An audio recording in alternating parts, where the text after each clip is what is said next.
दिनांक 25 एप्रिल रोजी इसम नामे रणजित ठाकूर हे शीतलादेवी परिसरात फिरत असताना त्या ठिकाणी 3 इसम रिक्षामधून आले आणि त्याने आम्ही पोलीस आहोत असं त्याला बतावणी केली.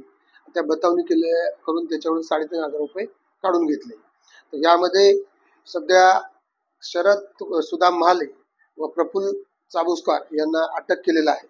त्याचप्रमाणे यातील अशोक देवकर हा फरार आहे, त्याचा शोध घेणं चालू आहे. तर ही जी कामगिरी करताना PSI नवले यांच्या टीमने ही कामगिरी केलेली आहे.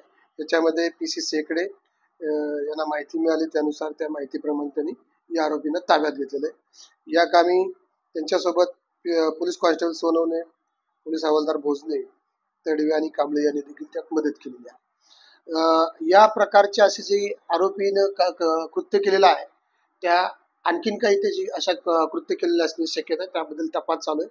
आरोपींना कोर्टामध्ये हजर केल्यानंतर 4 दिवसाची PC देण्यात झालेली आहे. नागरिकांना आव्हान आहे की आणखीन कुणाचे असे पोलीस असल्याची बतावणी करून जर कोणाची फसवणूक झाली असेल तर त्यांनी पोलिसाला तक्रार देण्यात यावं. थँक्यू.